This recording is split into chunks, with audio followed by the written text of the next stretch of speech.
All right, welcome to In the Zone. Today's guest on Me Against the World, Mark Willard. He is my partner on Fox Sports Radio every Sunday from 10 a.m. to 2 p.m. Pacific time, 1 to 5 if you're in the East Coast.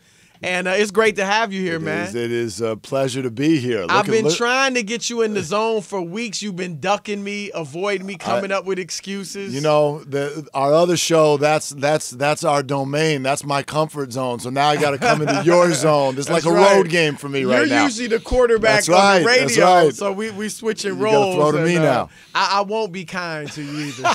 So get ready. I expect nothing less. Personal. I expect nothing less. Come on, man. Well, look, let's get right to it. After the Cavaliers lost just one game so far in the playoffs, we know they're, 11-1. Yep. But people have still been critical of LeBron James' performance. Of course.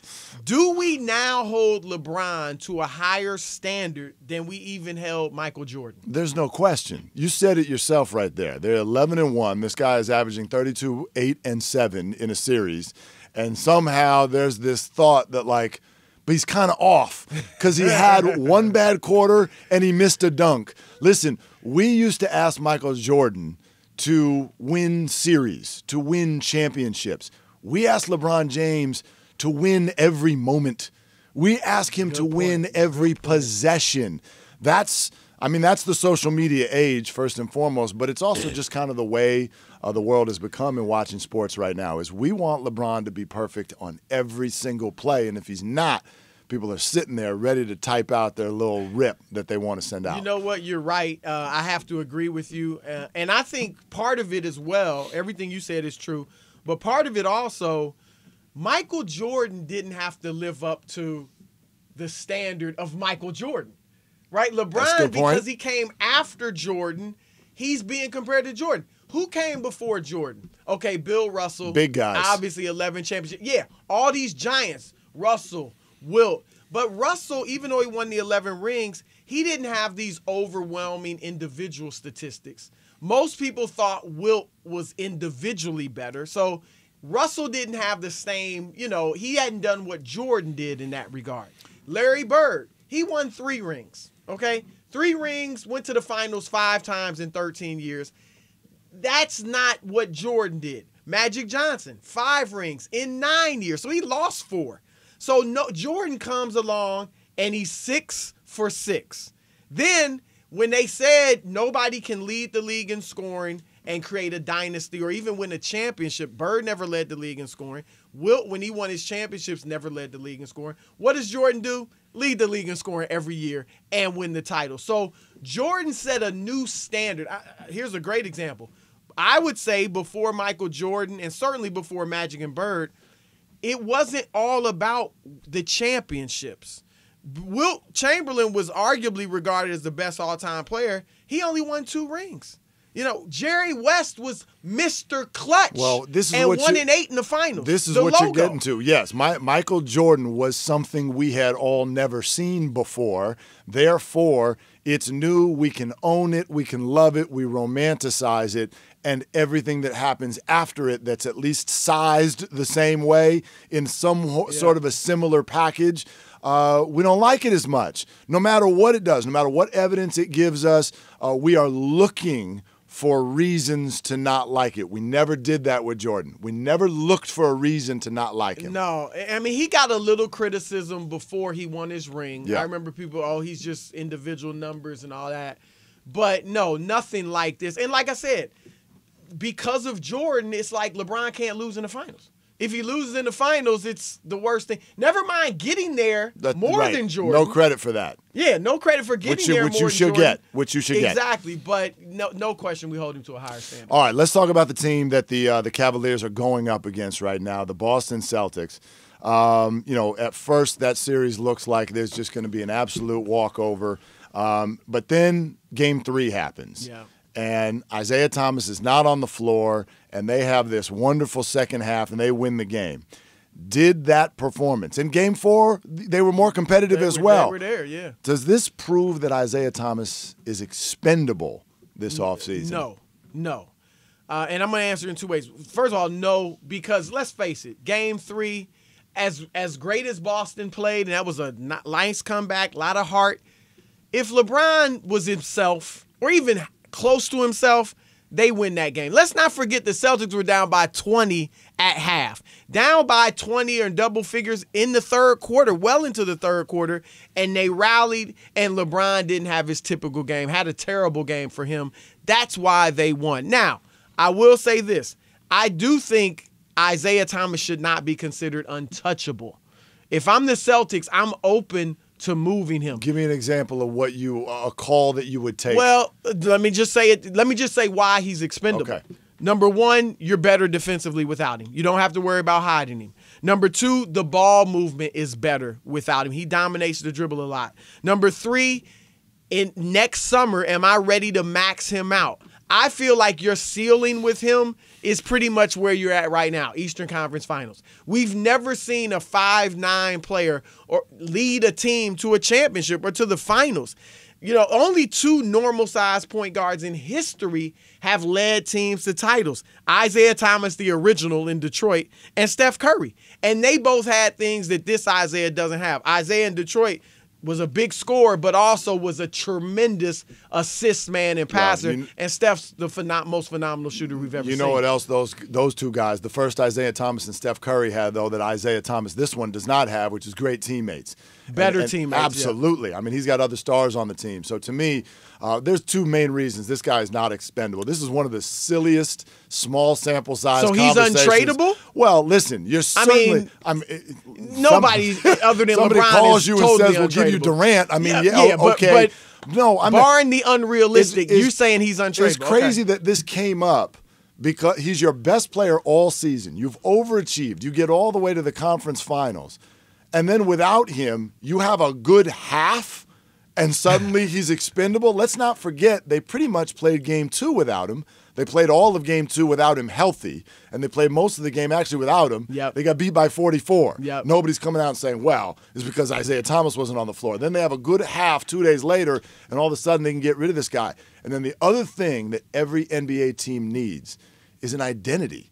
If you lose Isaiah Thomas, I mean, look at this team we're looking at right now. The average fan doesn't even know who any of these people are. Olynyk, Jay Crowder, Avery Bradley. Who is bringing you to a television set on that team? Winning. I mean, Brad Stevens. But they're winning with him. Brad Stevens is the engine. And I like Isaiah. Don't get me wrong. I think I had him 5th on my MVP ballot. I had him 2nd team All-NBA, and he made 2nd team All-NBA. All I'm saying is in Boston, it's not about being entertaining. It's not about getting to the conference finals and being competitive and really good, winning 50 games. It's about banners. Is he the guy to get you banners? All I'm saying, I'm not saying I'm shopping him. I'm not saying I'm shopping him, but I'm saying I will listen. Because how about this? How about if I can go get Gordon Hayward as a free agent and draft Markelle Fultz to be my point guard of the future, and then trade Isaiah and get something for him? Why not just add Gordon Hayward and Markelle Fultz or someone else in the draft with Isaiah Thomas? It's not bad. You're winning a lot right now without those guys. You wouldn't move him at all. I'm certainly not looking to. I am certainly not looking to. Based on 10 minutes of action. No, not based on that. Okay. Not just in general. Like, can this guy lead me to a championship? A ball-dominant point guard. If you gave him some teammates, I say yes. It's never happened in history. Steph Curry did it with some Steph's teammates. not a ball-dominant point guard. Pretty close. Nah, he's not. He doesn't dominate the dribble like Isaiah. Much as Isaiah. And he's the best shooter we've seen in history. You know? Isaiah Thomas not bad either. Didn't shoot as much when he started winning championships. I just think he needs more. He needs more around him. Look, I'm with you on that, but you got to be open. Open the mind, man. Open the mind. The phone rings. I'm listening. I answer every call. All right. The record-setting Golden State Warriors, I'm going to let them in on a little secret. It's your favorite team. Come on now. We know you're coming biased on this one. And I was there well before they were good. Yeah, I've been there for the first 40 years. No, 40 years of bad. You grew up in the Bay Area. Yes. Okay. So the record-setting Warriors, first team ever to go 12-0 through the playoffs. 73 wins last season. We know that's the most ever. And the most regular season wins over a 3-year span in league history. Have they solidified themselves as an all-time great team? I mean, of course they have. And now listen, at some point, and they already do have one ring. I think if we were to have this conversation 5 years from now and it was still just one ring, then maybe we've got a different conversation. But maybe? Yeah, like 100%. We got a different conversation. But right now, there's no question. This team has etched itself into stone in the memories of basketball fans for sure. I'm ready to call this an era. LeBron is an era. The Warriors are an era. They're doing it simultaneously. It's one of the reasons I'm not with America about, oh, this is boring and disinteresting. No, this is actually two great eras, and they're happening at the same time. How often does sports get that? Almost never. You get a Patriots era. You get a Bulls era. You don't get two eras happening at the same time. You got a team that, look, 73 wins a year ago. The other 2 years, I think 67 and 67. You're talking about multiple Hall of Famers. You're talking about a style of play that has definitely trickled down through not only the NBA, but all the way down to the youth courts all over America. You've got a guy on that team that somehow at 6'2", 100 and something pounds soaking wet, is selling more jerseys than LeBron James. This is a thing. This is Americana. It's not even just the record. And the records are there. I know they lost Game 7 last year. But outside of that, what hole are you going to poke in the last 3 years? You play to win the game. And they have. One ring. They've only had two chances. All I'm saying is not yet. That's all I'm saying. Everything you said, regular season, great. But at the end of the day, if they lose this year, great. If they lose this year, they'll be 1-2 in the finals. There's no way they're an all-time great team. They haven't lost yet this year. I know. That's why I'm saying not yet. We can't call it. Name one NBA team in history that only won one ring. That only won one That was an ring. all-time great. And I'll give you one. Name one team that won 73 freaking games in the regular season. You have to finish it up. They didn't follow it up. I don't care. That was a great regular season. So what? Like Michael Jordan said, so what? You have to seal the deal. Do you remember? Did you ever go on a date? And it I've went been on great. a date, yes. I've been on a date, yes. It went It's been a long time. It went great, right? It was awesome. Yes. The movie was nice. The dinner was exquisite. Hands met in the popcorn. Yes. Yes. But you don't seal I'm talking about a date with your wife. You don't seal the deal. Yeah, we got 3 kids. We not don't seal the fun. deal all the time. Are you kidding me? Like, repeatedly, we don't seal the deal. You have to seal the deal. I know. I'll go out with my wife and it's awesome. If we don't seal the deal, it's not quite the same. No, I feel you. But you know who I would liken this team to right now? There is a lot of New England Patriot about it. Now, the Patriots have been doing it for a much longer period of time. I think the Warriors will probably have a similar feel to them 3-4 years from now as well. But there was one year that I find very, very memorable where they didn't win the Super Bowl. They won every single game. Do we call that an all-time great team? Yeah, well, it kind of blends in with all of these Patriots teams. And yes, we do. In other words, they are a team that have played well for an 8-year stretch. Some years they win, some years they come just shy. That's what I think this Warrior team will be when we have this conversation in 3 to 4 years. I think it will go down as an all-time great team. Yes. My point is right now they have not yet earned that. They've got one ring in 2 years. We could say 3 if they got to win. They have to win 2 rings. Can we revisit this in 3 weeks? Well, then I think, look, if they beat the Cavs, I don't care if it's 7 games, I don't care if it takes the last shot, then yes, I would say this is an historic team. Not the greatest ever, I wouldn't say yet, but an historic team. But all I'm arguing is right now, there's no way we can go there. I just feel while I hear what you're saying, I can pick holes in their championships. The thought, the scenario over the next 3 years that does not allow them to become an all-time great team is not very believable to me. It's not very believable. See. I mean, look, they look like the best team. They're my pick to win it. Let's see. But hopefully they stay healthy. The first champion, the only championship thus far, Kyrie and Kevin Love were hurt. I know, but you LeBron could play that still all the took time. You could play that with the 12-0 this year. Well, that's Kawhi my got point. hurt. That's my point. They're not. This year they haven't faced world beaters. Kawhi was hurt. George Hill was hurt in the second round. You told me last weekend there's no way they're losing that series. No, Kawhi they would not. not have, but Okay. I'm just saying, So if they're we there. really nitpick, they're not there yet. You know they're not there yet. They're- Take off the they blue and are- gold. I'm wearing gray. I see it underneath there. I know. It's all. It's They all, may. it's They in the will DNA. be if they seal the They deal. will That's be. all I'm They saying. will be. All right. That's all I'm saying. Continuing that, although a little bit on the flip side, we're already kind of in this space.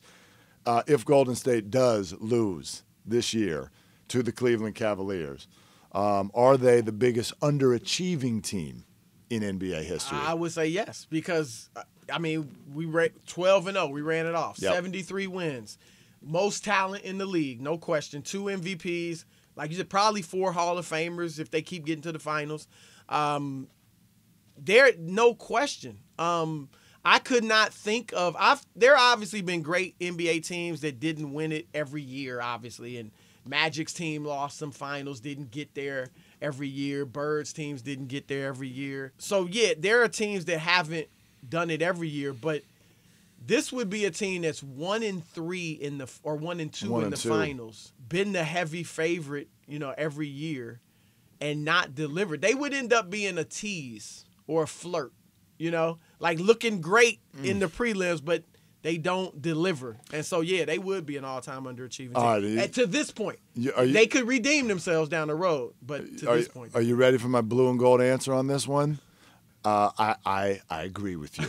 I agree with you. Now, the one caveat that I will say is we are still early in the evolution, and it would be a fixable label. No question. It would be a fixable label. You come back and win the next 2 after that or whatever. Even winning it next year. Absolutely. It's a fixable label, but they would definitely 100% be on their way to Buffalo Bills hood, on their way to Bobby Cox's Atlanta Braves hood, even though they did win one, just like the Warriors did 2 years ago. And while I may feel for that label because this run of theirs is going up against, in the finals every year, a guy who may well be considered the greatest of all time someday. If not, he's certainly top 2, top 3, whatever. That makes it difficult. That's one big fly in the ointment. But people don't feel sorry for people in sports. That's not the way it works. In the end, you gotta follow through. You got to turn the ball over and have the ball fall in the cup. So it's similar to the label that we just put on him in the last question, which is it could only be a temporary label. Yeah. It could, but it's there. It's there, and the pressure is on them in this series. This is crazy. I've never said this. The pressure's always on LeBron more than everyone else, but not in this series. No. Kevin Durant is the one who stands to have the worst stuff said about him. It's the one guy the pressure's on in this series is Kevin Durant. Now, I think overall it's also on the Warriors. It's on Steph. Sure. People think he hasn't delivered in the finals like he should. So it's on him. And they added the second best player in the world to a 73-win team. So some people feel like not only did Kevin Durant take the easy way out, but the Warriors took the easy way out by letting him come or bringing him aboard. So they're all under pressure. Durant feels the most. And also LeBron's under the pressure too. Because LeBron's if he doesn't win, pressure. he's going to get criticized as well for being 3-5. So but I don't even know if I'd say they're on their way to being the Buffalo Bills, because I do think it would be fixable. I think they come back next year and probably win. And they won one already. Yeah. But they would, at this point, I would say they're the most underachieving team. It would make the pressure next year even greater. Yes. Even greater. Yes. Yeah, absolutely. All right. They in the NBA Finals, Golden State. We'll stick with them.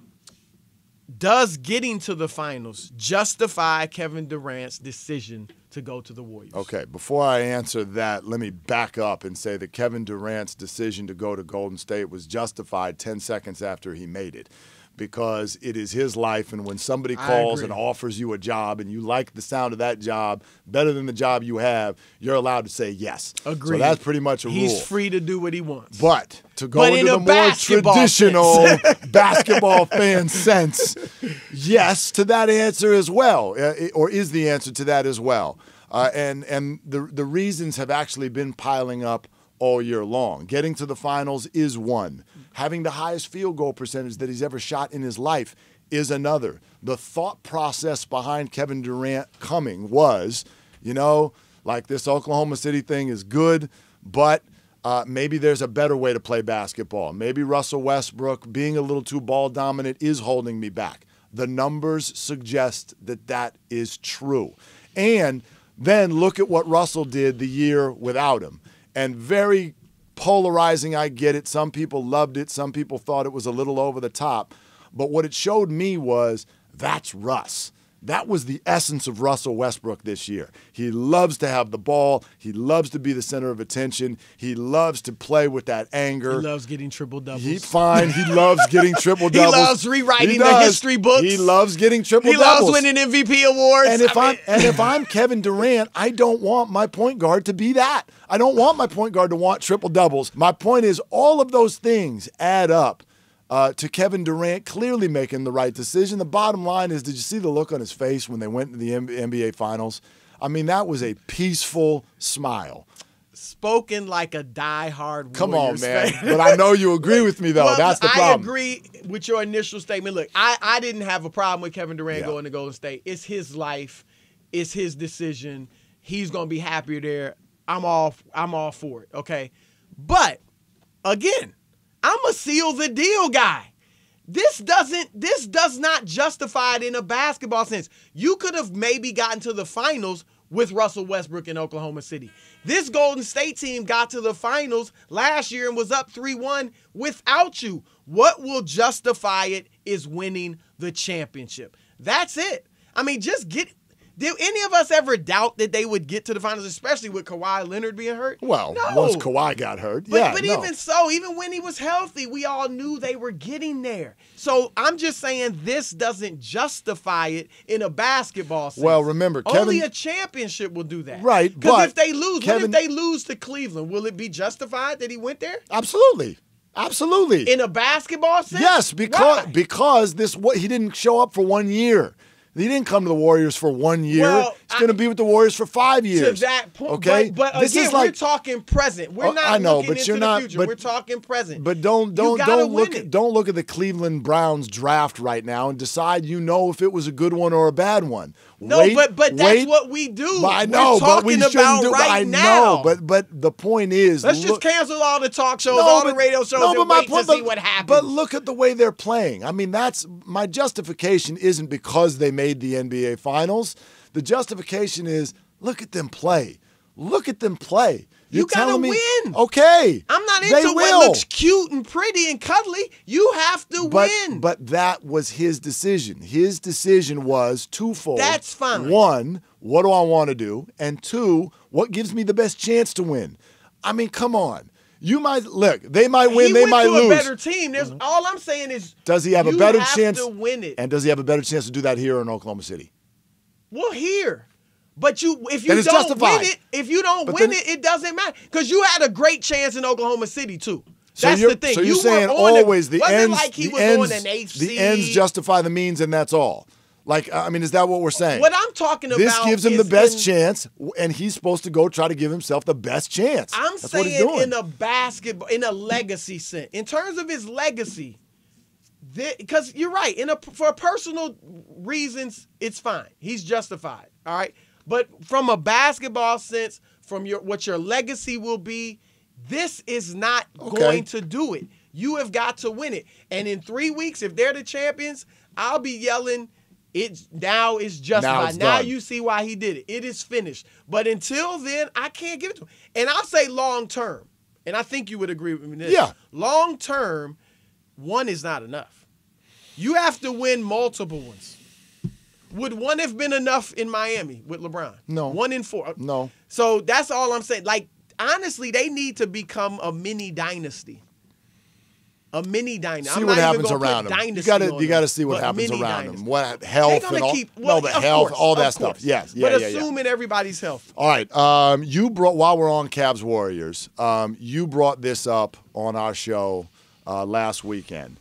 And I thought it was an interesting statement. Go ahead and expand on it. Do you believe that the Cavs versus Warriors will go down as the greatest rivalry in NBA history? I do think it will, because now they'll never. The greatest one right now would be Magic Bird. Right? Sure. Magic's Lakers, Bird, Celtics. It'll never have the sociological impact that had. You know, you had Larry Bird as a white player in a black-dominated league in Boston, a city with a strange racial history, should I put it that way, to be kind. He represented Boston. Magic, Showtime, the most exciting player we'd ever seen. He represented L.A. So everything was just perfect. The two most historic franchises in NBA history. So they won't do it on a sociological level. But on in a basketball sense, I do think this will go down because, and we talked about it, they could meet in not just this year, but next year, the year after, maybe even the year after that, you know. And no team's ever met in 3 straight finals, let alone, 4 or 5, which they could do. So you also will have 6 or 7 Hall of Famers, depending on whether you throw Kevin Love in there or not. You got 2 iconic figures in LeBron James, one of the top handful of players ever, Steph Curry, who whether he ends up going down as top 10, top 20, whatever, he is iconic. Yes. And he will be great. He will be credited with changing the game with the 3-point shot. So now, one caveat. What if they keep meeting in the finals and the Warriors keep winning? That's the one thing. Magic and Bird, Magic won 2, Bird won 1. You know, they always say for it to be a rivalry. Yes, it feels competitive. It has to. Now, maybe if it's competitive and everyone is 6 or 7 tough games, then maybe.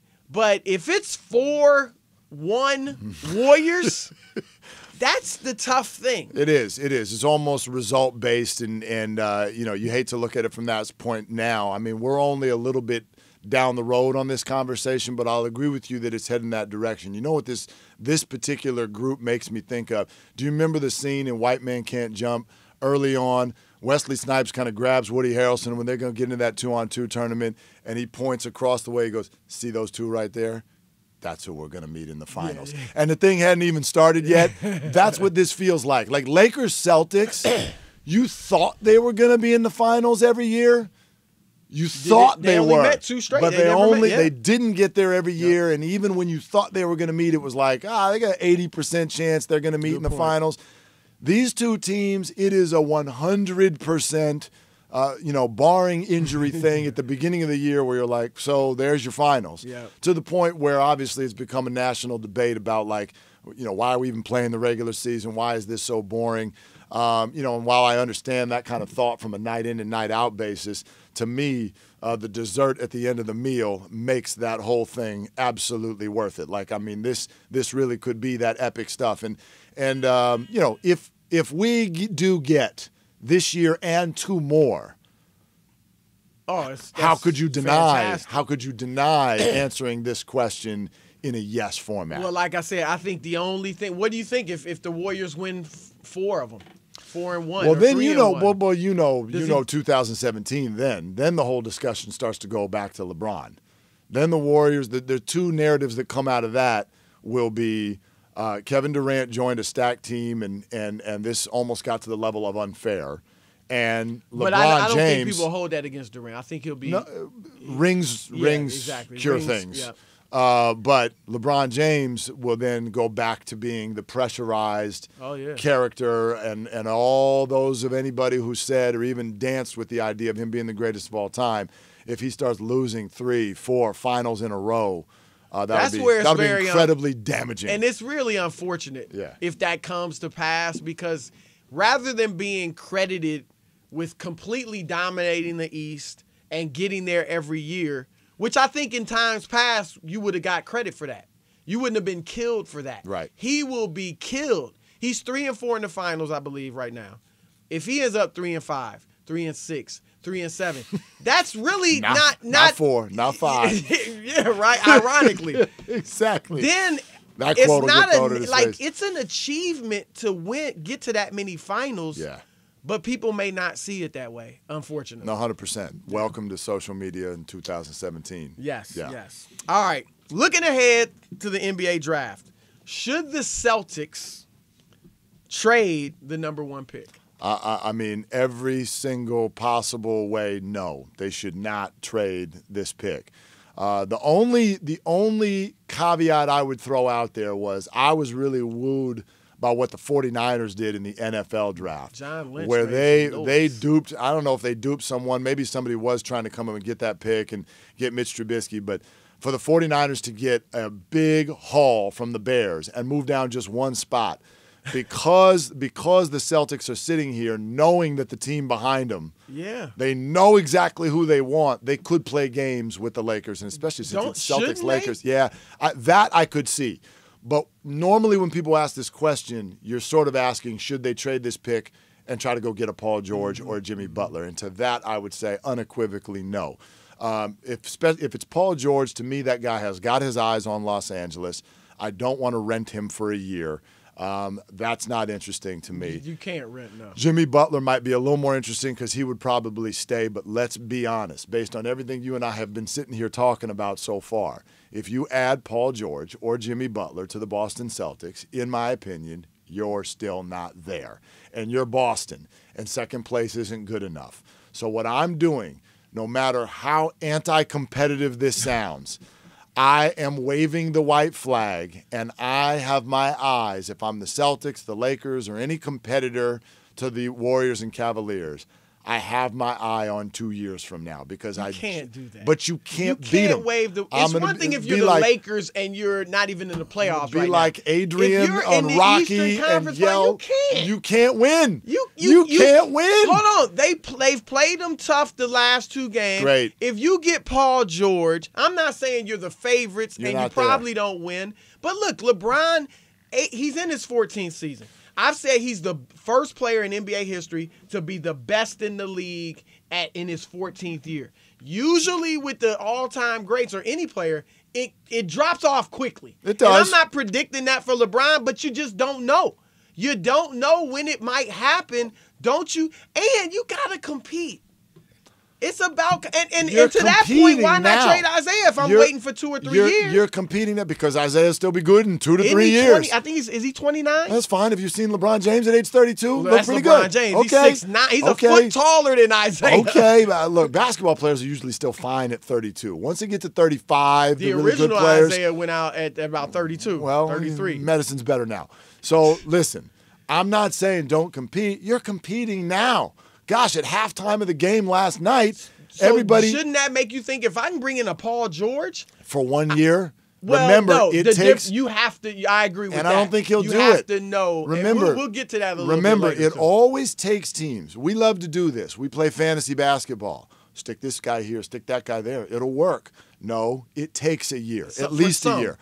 Almost take a year for the big three in Boston. The Celtics are the only example. Is it taking a year for this Warriors team? Well, see. This isn't really a new team. They added one piece. They had one piece. That's a heck of a piece to add, though. Steph, Clay, Draymond took years. LeBron in Miami, they even needed a year. These teams, you're not going to just plug Paul George in and go beat a Cavalier team. By the way, another group that took a year. You're not going to go. Not to get to the finals. Well, yeah. And they weren't healthy. If you have LeBron. Their first full year together, they won a championship. Okay, that's fair. When Kyrie and Love were finally healthy. They won the championship. They weren't going to beat Golden State the first year, in my opinion, even with Kyrie. They weren't going to. I know everyone gets excited about what game one looked like. Didn't I tell you take off the blue and gold? You say it the same thing. You say they're not going to. I don't know. They might have never. Listen, the point is, you know it takes time for teams to gel. You know that does. Usually that is the case. And the Cavaliers are such a machine right now. You're not going to plug Paul George or Jimmy Butler in next year and win, in my opinion. Where I'm in total agreement with you on is if I'm the Celtics, even if I know I want Markelle Fultz or say Jason Tatum, I'm putting out rumors. Lonzo. Yes. Why not? The Lakers have to get Lonzo. Oh, they have got to get Lonzo. It's an arranged marriage. Yes. So if I'm Boston, we want Lonzo. We're taking Lonzo. And all the time I want Fultz because maybe I can get the number 2 pick. You don't even need to do that. I wouldn't even rule out Brandon Ingram. You don't even need to do it that way because it might look like a smokescreen. Because it's like, wait a minute, you want Lonzo Ball and Isaiah Thomas on the same team? But what you can do, which is exactly what the 49ers did, going back to that example, is you can start floating that the Phoenix Suns are calling to trade up and get the number 1 pick, and we'll fall down to number 4 because we know that Phoenix loves Lonzo Ball. If you make the Lakers think that somebody else is going to jump in there and take Lonzo Ball, you probably could get him to blink. And that's what you want to do. Yep. All right. It's on you. Is it on me? Okay, here we go. Oh, we're already on the NBA draft. Who's the best player in the NBA draft this year? Look, if it's a one-on-one contest, I might take Fultz or De'Aaron Fox to beat, or Jason Tatum or somebody to beat Lonzo Ball. But it's 5-on-5. And I think this is a star-laden or potentially star-laden draft. But the guy I like the best is Lonzo Ball because he's the most unique. The players we've seen who play like him in the past, Magic Johnson, not that he's going to be that good, Jason Kidd, Penny Hardaway, their teams win. He makes other players better. He's done that his entire life, not just at UCLA. That was one of his dad, LeVar's strategies, which was good. Put him on teams with bad players, playing against superior competition, and that way he will make other players better and he'll learn how to do it. And that's what he does. To the point, like I said, most executives I've talked to in the league like Fultz, Markelle Fultz better. They think he's a better player. But if I'm the Lakers, I feel like if the Lakers were to get Fultz or Jason Tatum or any of these other guys, it's just another young hot shot that needs to get his. And we got to wait for 2 to 3 years to see if it's going to work. Yeah, and does it come together? Because I don't know that a Fultz or Tatum is making Brandon Ingram better or Julius Randle or D'Angelo Russell.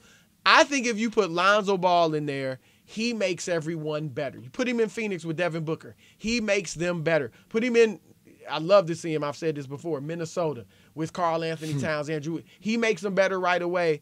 So I think it's Lonzo Ball. It's 100% Lonzo Ball, and for some more reasons than even just the basketball reasons. I've always said in professional sports. A supportive dad? What's that? A supportive dad?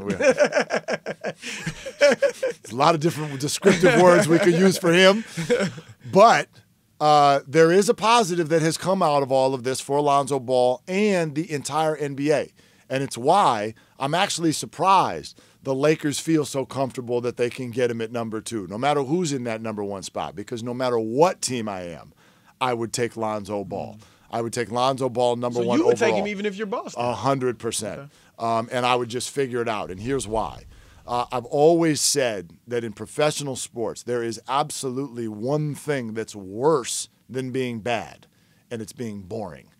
And there's only one player in the NBA draft this year that I can promise you right out of the gate is not going to be boring, and that's Lonzo Ball. I mean, this is, after all, entertainment. I'm not saying you would do it if it's just some sort of sideshow, but he's Lonzo Ball. He's a great basketball player also. So this is somebody who will bring eyes to television sets. This is someone who will bring eyes to television shows, ears to sports radio, the day after games for sell tickets, 100%. So that's the good stuff. And what you said, he'll be making everybody around him better. I always get kind of curious as to why American sports fans love drafts so much, because most of them don't even know who the players are. Hope. It is. They love the unknown, right? Yeah. It's kind of like being on Let's Make a Deal and being like, I'll take what's behind door number 3. Yeah. I don't really know what's there, but it could be something fantastic. So, but Lonzo Ball is the only one that comes with any guarantee. And it's not a guarantee of great basketball, but it is a guarantee of a great story. Very true, very true, very true. All right, we kind of touched on this last question, but I think we can go there again in more detail, more depth. Should Paul George target Boston or the Lakers in free agency? Paul George should target the Lakers in free agency for a lot of reasons. Wow, okay. I got to hear this. Okay. First and foremost is the thought that I already had, which is that I don't think if you're the Lakers or the Celtics, you're winning in the next year or two, no matter who the heck you bring in. So you might as well have a better eye on what's going to happen in 2020.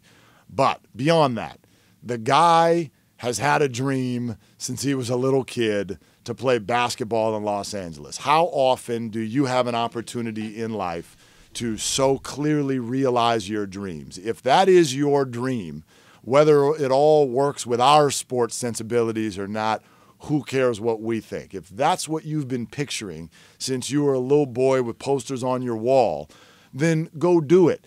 And by the way, even if you don't, this is the one thing where geography still matters. I remember the Lakers messed up their whole pitch to LaMarcus Aldridge a few years ago because they're like, look, L.A., glitz, glamour, weather. They're like, I can buy a plane and come to L.A. any night I want. Talk to me about basketball.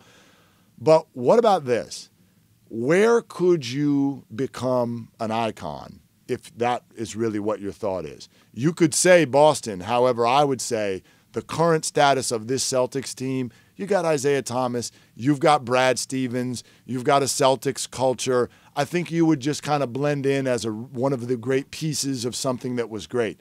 The status of the Lakers is such that if you were the guy that came and turned this around, you're iconic. You are a Los Angeles forever icon. Is he that good? If the other if the young pieces grow with him, if you get Alonzo Ball and a Brandon Ingram and a D'Angelo Russell to grow for a couple of years and they become things, and you play with Paul George as the Warriors are starting to be on the come down, yeah, actually I do. And then the last thing is this, Chris, and you touched on it a few minutes ago.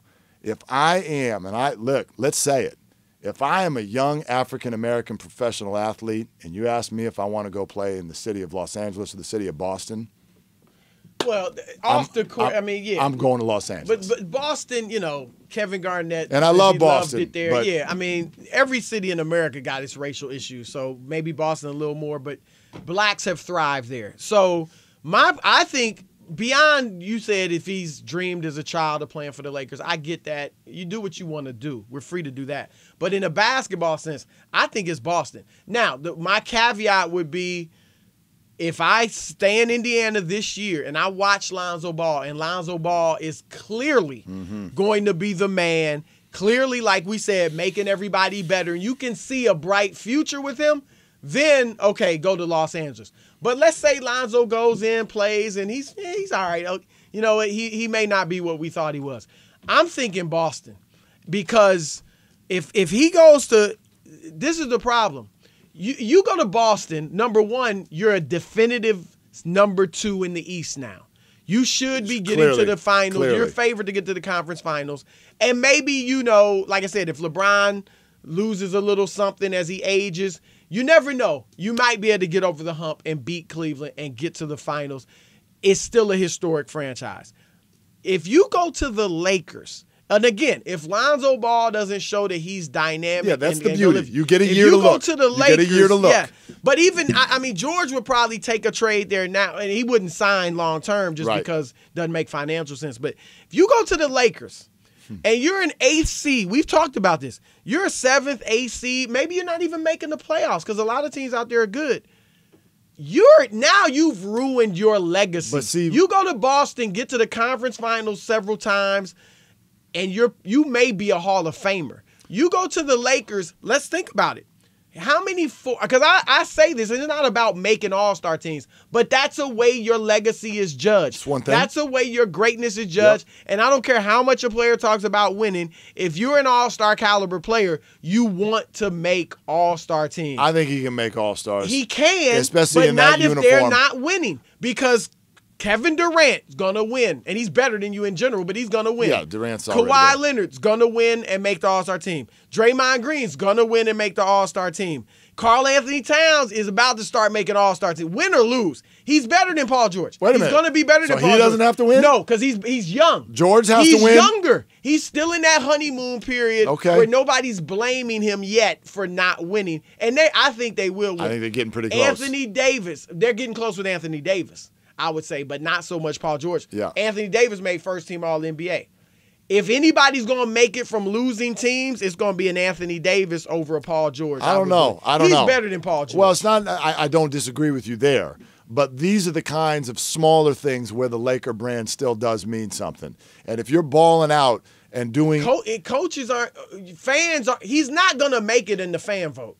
He's not going to be unless they win. Well, big, no, you're saying he won't get over the top just because I understand that. Kawhi. But to me, we're all talking about things that aren't really probably what are Paul George's top priorities. I get that all. But it should be your legacy. That's go to one LA thing. and be mediocre. But I think your point is good if we were talking about solely the first year of whatever he does next. But if I'm Paul George, what is he, 28, 29 years old? I think he may 28, be 27. I'm not sure yet. I'm thinking about this like, okay, one more year in Indiana, and then what is the next and really the prime 5-6 year run of my career look like? In Boston, I wouldn't know. Well, but you're going to get LA, a year. I wouldn't. Okay, so you're what gonna if get a Lonzo's year. mediocre? Well, then you still go to the Lakers. Then you have a conversation changer. That's my only point. I would rather see him with. Well, I would probably rather see him in Boston because it would strengthen the East. But I have no problem with him going to the Lakers. But I'm just saying he has to be sure you are not going to a mediocre team. I get that. That's going to be mediocre throughout your prime. That's what this year's for. That will ruin your legacy. That's what this year is for. That's what this next year is for. And then after that, you have a 5-6 year window. And somewhere in that window, the Warriors are going to fall. I ain't even mentioned Blake Griffin and Gordon Hayward and LaMarcus Aldridge, guys who can make the All-Star team. They're worried about the Clippers. So that's all I'm saying. But look, man, look. Great job. Great to be with you, man. Great to be with you. You only lost by – you didn't lose by as much as, Did I lose? The fans expected. Did I lose? I'll sign – whoever won, What's the name on that? I'll sign with the winning team then in the offseason. No, great job, man, and I'll see you on Sunday. See you then. Thanks a lot.